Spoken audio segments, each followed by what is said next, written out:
bulunuyoruz.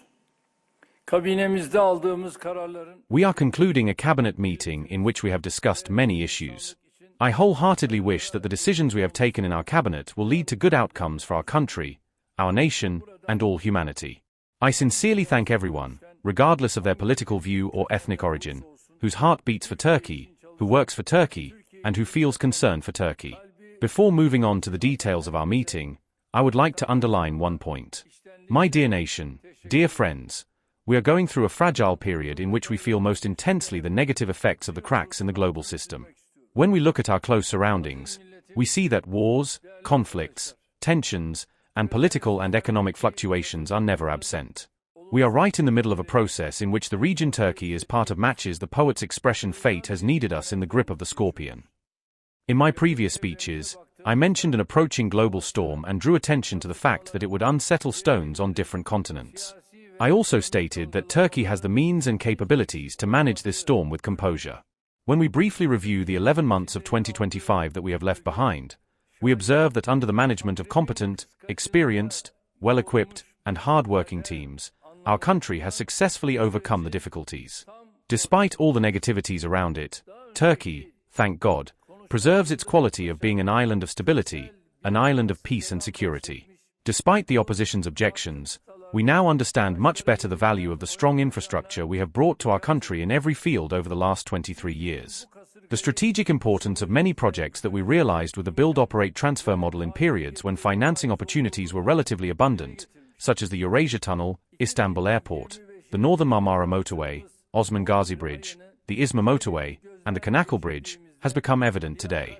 Together with the others, if we tried to build today the projects we had put into service in due time with a budget of $50 to $51 billion, the amount needed, let this draw your attention, would approach $90 billion. Note that this amount is only the construction cost. We have been using these works for years. Our nation has been benefiting from them for years. These investments provide billions of lira in added value to the Turkish economy. A similar picture is valid not only in transportation but also in many areas from the defense industry to health. We all saw together how our city hospitals saved lives during the most recent coronavirus epidemic period. Our unmanned combat aircraft Kizil Elma achieved a world first in the history of aviation this weekend. In other words, we are experiencing this dynamism, this breakthrough in every field. This also needs to be expressed with great pride. If we had paid attention to the chronic opposition who see politics as attaching a handle to every work that is done, we would not have been able to bring any of these magnificent works to our country. We would not have been able to build either the Eurasia Tunnel, or the Zagana Pass, or Istanbul Airport, which is now counted among the best airports in the world. But we never listened to this chorus of people without vision. We did not allow them to come between us and the dreams we established for our country. With our politics of works and services, we brought Turkey together with the largest investments in its history. We raised our national income from $238 billion to $1.5 trillion on an annual basis. Our target for 2028 is to reach an economic size of $1.9 trillion. The third quarter growth figures, which were announced today by TK as 3.7%, show that we are on the right path. The Turkish economy has carried its uninterrupted growth trend to 21 quarters. I wish for these growth figures to bring good results for our country's economy. Dear members of the press, very dear citizens, we have made great progress not only in the economy and investments but also in fundamental rights and freedoms. With our reform initiatives, we have put an end to tutelage, which for decades hung like the sword of Damocles over national will. In addition to delivering to our nation the rights that are already as lawful to them as a mother's milk, we have raised the standards of our democracy. Together with our nation, we have thwarted initiatives directed at our independence and driven from abroad, such as the Gezi events and the treason of July 15th. We have achieved historic successes in the fight against every form of terrorism. We are now managing a sensitive process in order to crown this struggle. With the terror-free Turkey process, we are making a sincere effort to remove one of the biggest obstacles before our economic leap, our peace, and our brotherhood. Let everyone, especially the merchants of blood and chaos, know this. Unlike those whose ambitions exceed their stature, we have an ancient state tradition whose roots stretch far back in history. In this geography, at whose center we stand, we are one of the rare nations that have lived freely for a full 1,000 years without any damage to their independence.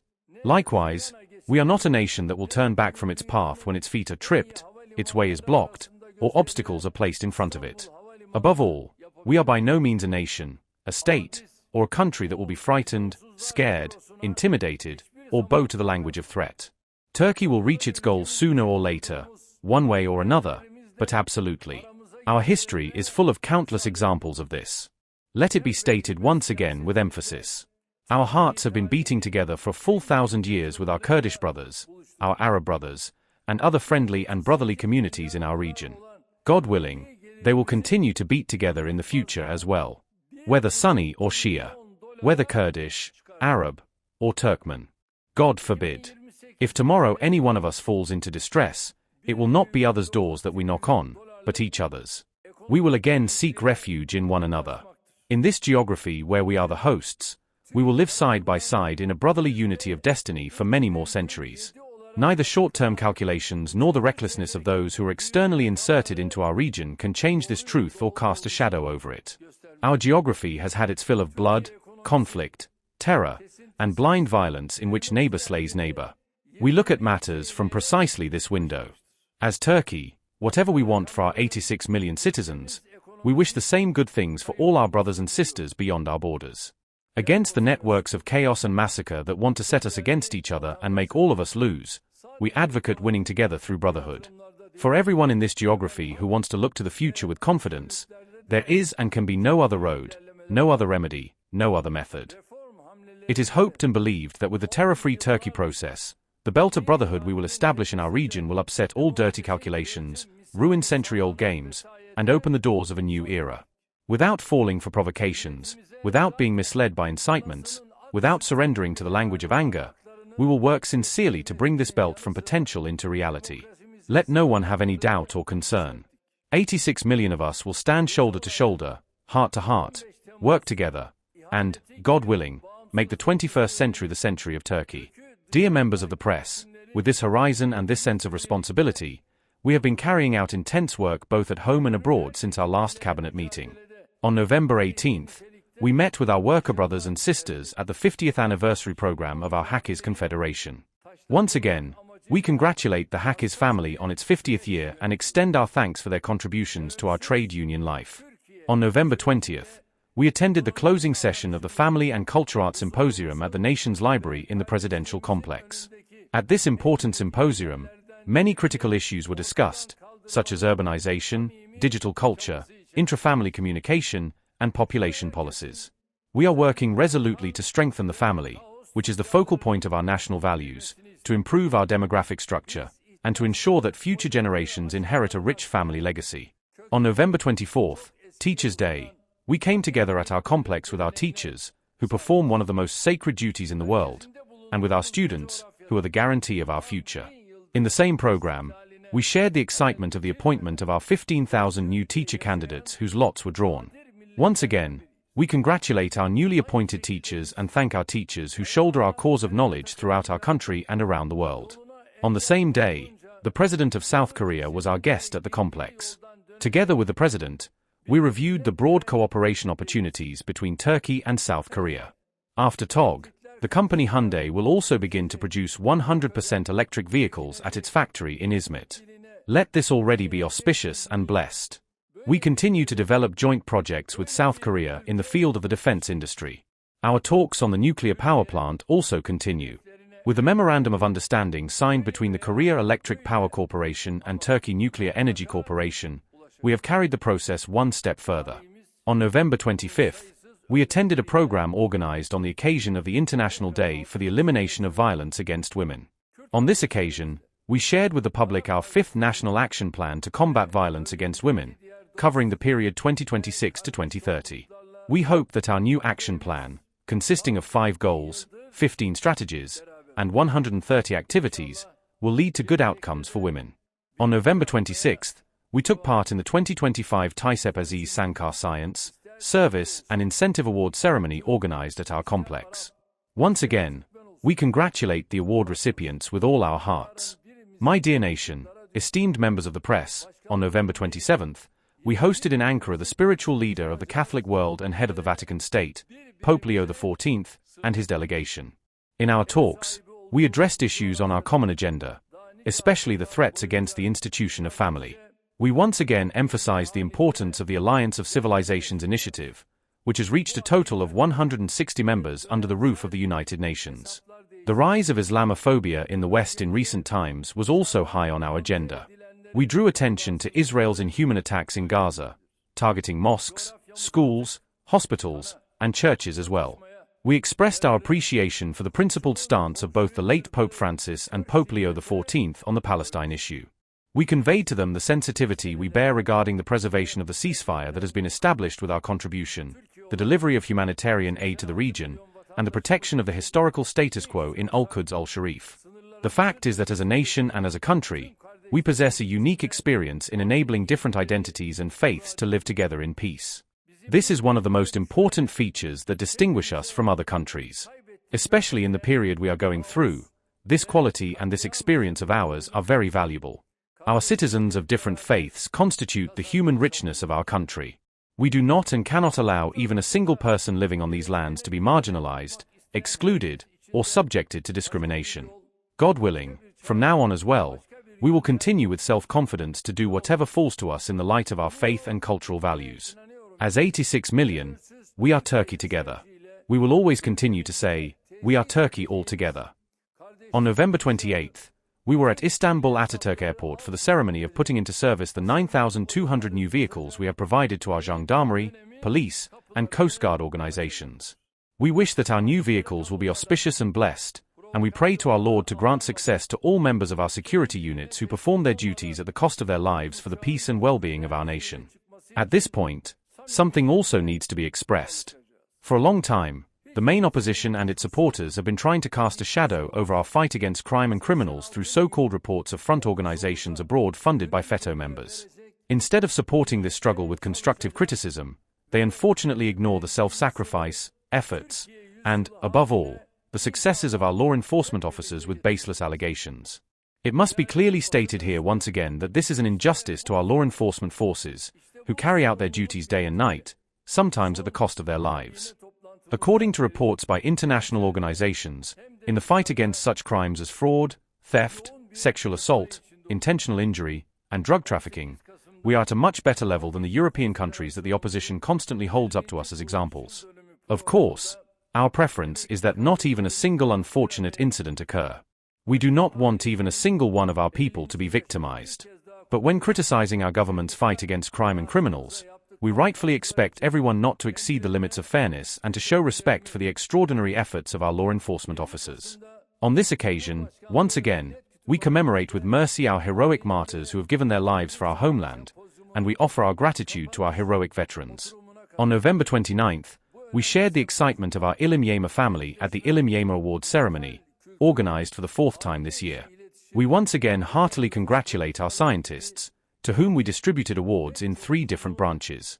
We find it important that the İlim Yayma Awards, which are among the most prestigious awards in our country in their field, gain an international dimension. We thank all members of the İlim Yayma family, who have served our nation with great devotion for nearly 25 years. We wish them supreme success in their work. An assessment of this year's G20 summit, which was hosted by the Republic of South Africa, will be made at our party's group meeting. On this occasion, we will also give a brief overview of how far Turkey has come in its relations with the African continent over the past 23 years. Dear friends, at today's cabinet meeting we addressed current issues in foreign policy, including recent developments in relations with the European Union. Full membership in the Union continues to be our strategic priority despite the obstacles raised before us. It is seen that the war between Russia and Ukraine has reached a level that clearly threatens navigation safety in the Black Sea. The targeting of merchant ships in our exclusive economic zone on Friday points to an alarming escalation. We can by no means excuse such attacks, which threaten navigation, life, and environmental safety in our own exclusive zone. We are issuing the necessary warnings to all parties concerning such situations. We are also closely following the recent activity aimed at ending the war and state at every opportunity that we are ready to make the necessary contribution. Another agenda item of our cabinet is transformation in industry. During our governments, strengthening our industry, expanding production, and increasing added value have always been our priorities. We have raised the number of organized industrial zones from 191 to 373. We have established 52 industrial zones. We have increased the size of our planned industrial areas from 48,000 hectares to 155,000 hectares. To accelerate technological transformation, we have paved the way for many investments with project-based state support, HTA 3.0, and strategic investment incentives. With these programs, we have provided employment to 120,000 people through 308 investments totaling 3.6 trillion lira that we have supported to date. Now we will accelerate industrialization by evaluating the new opportunities before our country. With the master plan for industrial areas, we will increase the size of our planned industrial zones to 350,000 hectares. We will create 4 new industrial corridors in Anatolia. We will ensure access to ports with rail connections for both our existing organized industrial zones and new mega-industrial regions. Last year, we launched an employment protection program aimed at our SMEs engaged in labor-intensive production in the textile, ready-made clothing, leather, and furniture sectors. Through this program, under which we provided 2,500 lira per employee per month to our SMEs that preserved their employment, we protected 416,000 jobs in 15,000 SMEs. We created 22,000 additional jobs.